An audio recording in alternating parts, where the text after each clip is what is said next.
What is up, my Squirtleites? It is I, your king, welcoming you back to more Let's Play Destiny. In the last episode, we began the Ghost of the Deep dungeon, finished the opening encounter as well as the opening traversal section, both of which were pretty lengthy, but now that those are done, it's time to take on a couple of bosses. The first of which is Ekthar, the Shield of Savathûn, basically just a giant overgrown Lightbearer Hive Knight. And to deal with him, we're going to need to bring down his shield with, you guessed it, Vestiges of Light, much the same way that we used to open the door in the opening encounter, but doing so in the order of operations is a bit different this time around.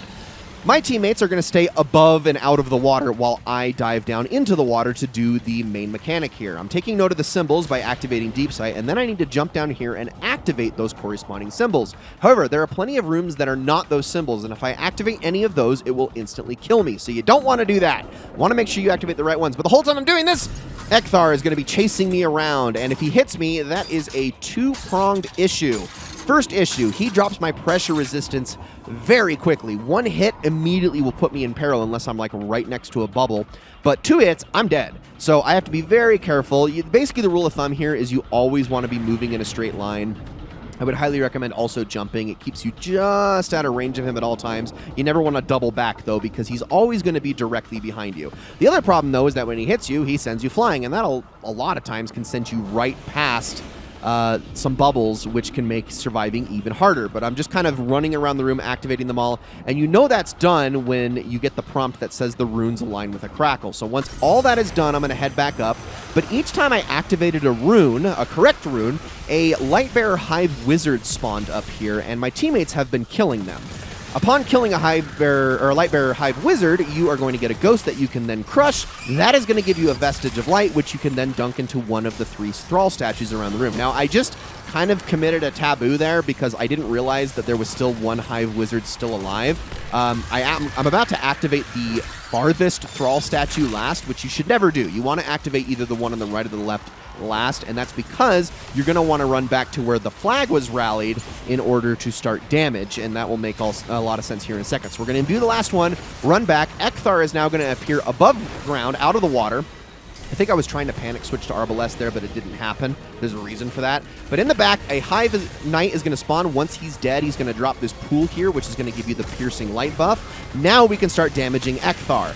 Now, fun fact about Ekthar, he has an overshield on him that is instantly one-shot by Arbalest, the exotic linear fusion rifle. Why only Arbalest and no other weapon?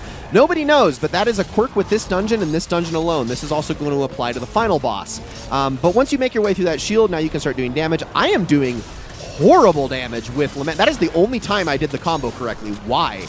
That is not how you're supposed to use Lament. I was using it like a regular sword for most of that DPS phase. I don't know what that was about. You're supposed to just light attack it until the ability charges fully and then do the actual combo, which has you rev it up. I've shown Lament on this Let's Play before. You know how it works. I don't know why I was using it so poorly there. I think I was just being an idiot, but whatever. It happens. Anyway, the mechanics of this are pretty simple. The thing is, this is a very, very tough fight to stay alive in because the onslaught of enemies in this fight is just insane. And it's also quite treacherous being down there if you don't know your way around the room and you don't know how to locate all of the runes safely, because Ekthar is always going to be on your ass when you do so. But up here, yeah, it gets tough. We have done strategies in the past where we do just leave one person up here and 2 jump down, but we find that just having one person be the rune runner is just a lot simpler and more efficient. Now imagine how difficult this is when you're trying to solo flawless it. Yeah, it's not pretty. So you're going to want to make sure you remember those runes and make sure you are constantly keeping an eye on where Ekthar is, especially as soon as you jump down here, because rule of thumb, when you drop into the water, if you see Ekthar, just go wherever he isn't, and then you can just kind of make your way in circles there. So see how he is. And you, by the way, you can also use a little bit of geometry to kind of mess with him. There are places he'll sort of get stuck, so you can sort of use that to juke him out if you're very, very careful. But I mostly have a beat on this place for the most part. I think, like I said, it had been a while since I'd made my way through this area, which is why I'm sort of getting stuck myself, but it's still pretty easy to exploit Ekthar's pathing. You just got to be kind of vigilant, although he is probably going to hit me. Oh my gosh, I can't believe he did not hit me there. You don't have to even get all that close before he gives you a good walloping, so just be careful. But yeah, up top, it's also no easy task, especially with so many things shooting at you. Am I going to get hit? Oh my gosh, I totally, yep, there you go. That's a great example of exploiting the geometry to mess with his pathing.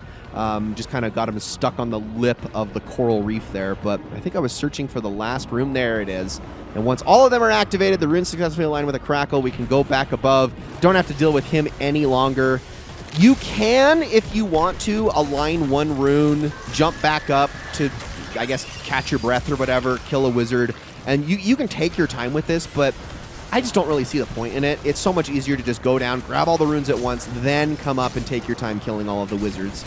And, I mean, they're not really too much of a threat on their own anyway, but that is, I think, no, we still, once again, we got one more left over, so we got to kill this Lightbearer wizard, and then we should be able to start DPS, which is going to go even more smoothly this time, because we took out 2/3 of his health. My teammates absolutely carried me on DPS that first time around. I don't know what I was doing with Lament there. That was kind of embarrassing to watch. But, all right, that should cover it. I sometimes recommend throwing something like a grenade down just to sort of clear enemies, but they will eventually kind of despawn. Again, kill that knight as fast as you can. Now we got to take down the shield, which I'm usually going to do with an opening super if I don't have Arbalest. And then we can actually start doing damage here. Am I going to actually use Lament properly this time? There we go. That's how you're supposed to use it. Oh my goodness. Was that so freaking complicated? And I don't even think I'm going to have time to get another combo in, so I think I just gave up there. But also make sure you break the Ghost, because he is a Lightbearer, just like any other Lightbearer Hive. If you don't, he will revive with the shield again, and you're going to have to do another phase. So make sure that you crush that Ghost. But anyways, that is Ekthar, which is... It was a surprisingly difficult encounter when this first released. A lot of people really struggled with that encounter because of how brutal it was and how hard it was to stay alive in it. So you got to be vigilant. Things will kill you very quickly if you're not actively and constantly keeping your buffs up, or if you're down here underwater, you're not making sure that you're constantly aware of Ekthar's pathing. But if you know those two things, it's really not too bad. Now, I think I actually cut this part because, oh, maybe not here, but here in a second, because I think I actually died in this section. This is the easiest section to not die in because there's just, I mean, it's just this. It's just this little hallway, and then you're out. You just need to make sure you grab one of these bubbles, and then you're fine. This is pretty much the last of the underwater traversal sections, at least up until we get into the final encounter. But this traversal section isn't nearly as long as the first one was, so it's not going to be too bad to get through, although there are going to be a number of enemies that we're going to have to kill as we make our way through here. And a lot of these are long-range enemies, which that's okay, because you probably should start switching to longer range weapons at this point anyway. Remember how I said this dungeon was very shotgun friendly?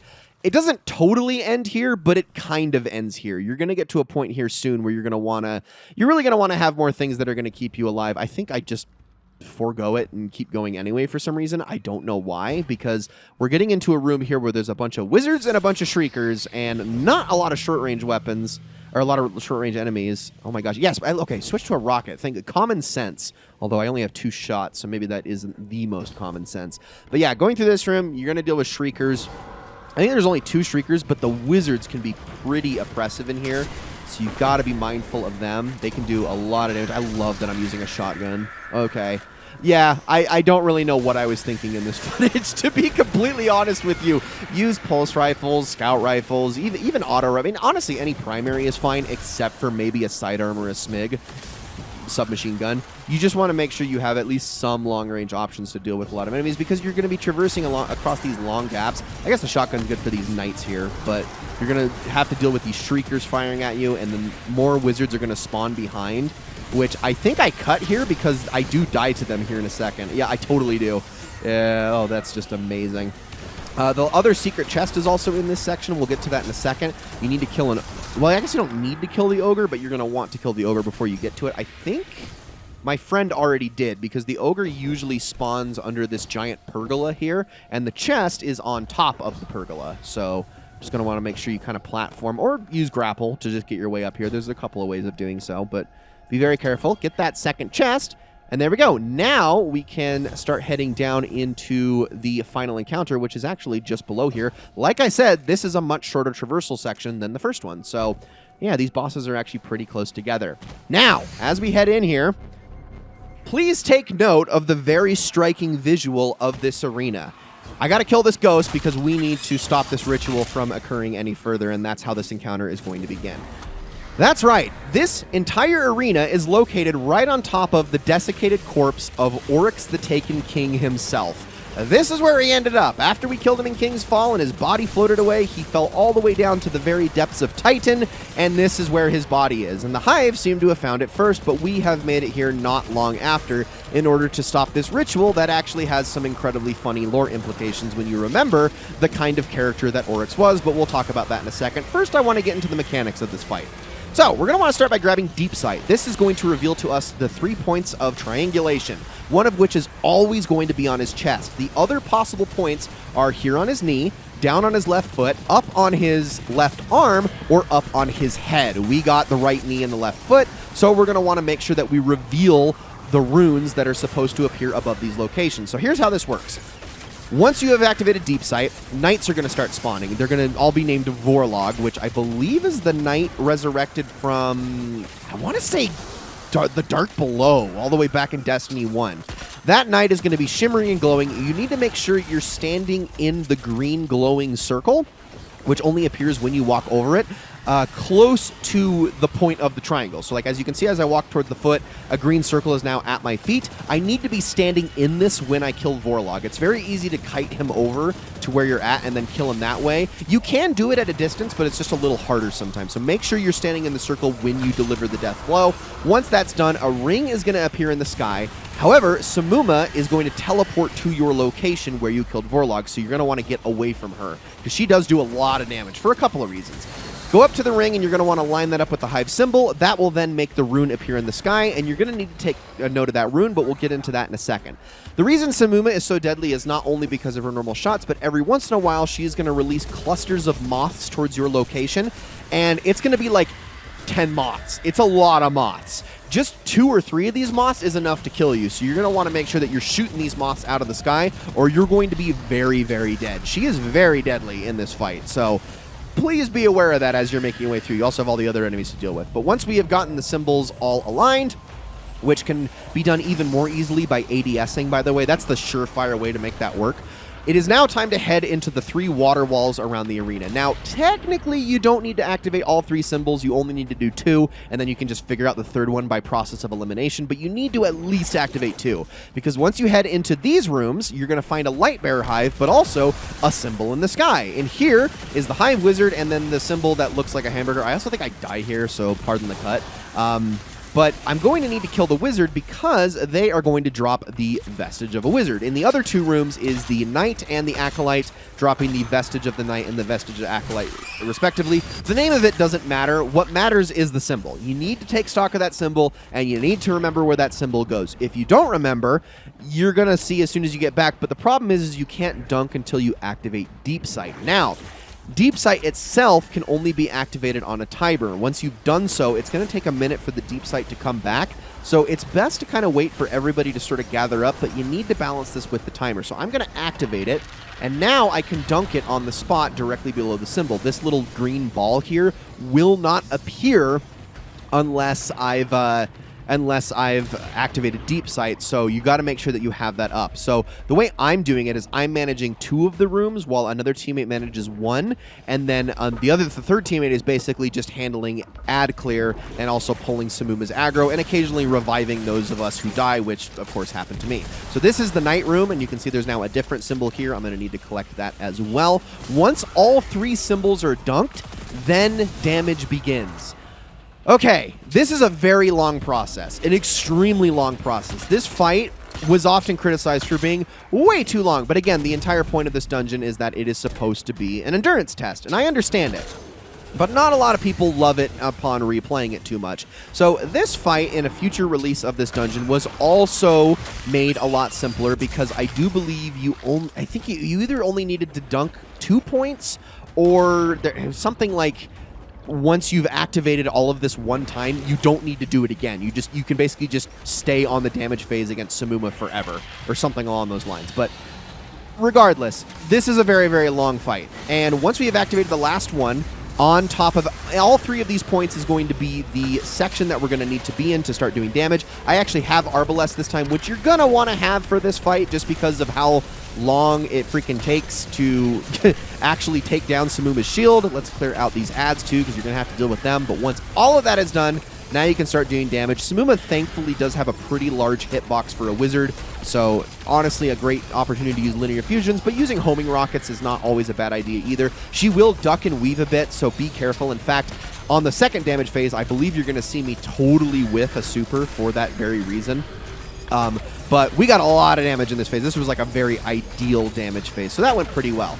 But like I said, this fight's long, so I'm actually going to keep it to just 2 phases, or to just 1 phase, excuse me. So I've pretty much skipped that entire sequence for the second go-round. Spoiler alert, it was another 9 minutes. Again, this is a long fight, so bring Arbalest with you. Try not to die. Make sure that you have good things. I'm also going to totally whiff with freaking Gathering Storm there. And then we're going to kill this thing, unfortunately, but I need to go and res my friend before I do that, because heaven forbid we miss this and have to do this all over again. Really, really cool fight, but man, is it long in the tooth. But you gotta stop this fight, because the implications here are crazy.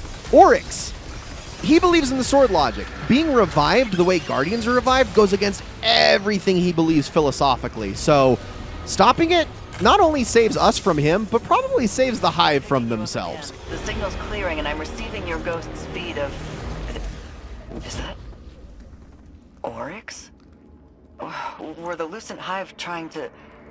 This was a ritual to resurrect the Taken King. By force? We're lucky you were able to stop this, Guardian. I don't even know if what they were trying to do here was possible, but... the risk alone...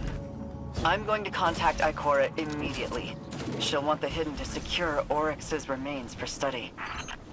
And that, ladies and gentlemen, is the Ghost of the Deep dungeon. I know, very truncated for sure, but I kind of needed to do that on purpose. Otherwise, this was going to be by far the longest dungeon video I've ever done. That is more or less exactly how Ghost of the Deep worked, just kind of, you know, trimmed down, because again, I just didn't want this to take too long. But very, very cool dungeon nonetheless. Very mechanically interesting, very fun, especially the first time you run it through. I think this is one of the best first dungeon experiences you can possibly get in all of Destiny, and I just love it for its aesthetic alone, but also for all the lore implications on top of that as well.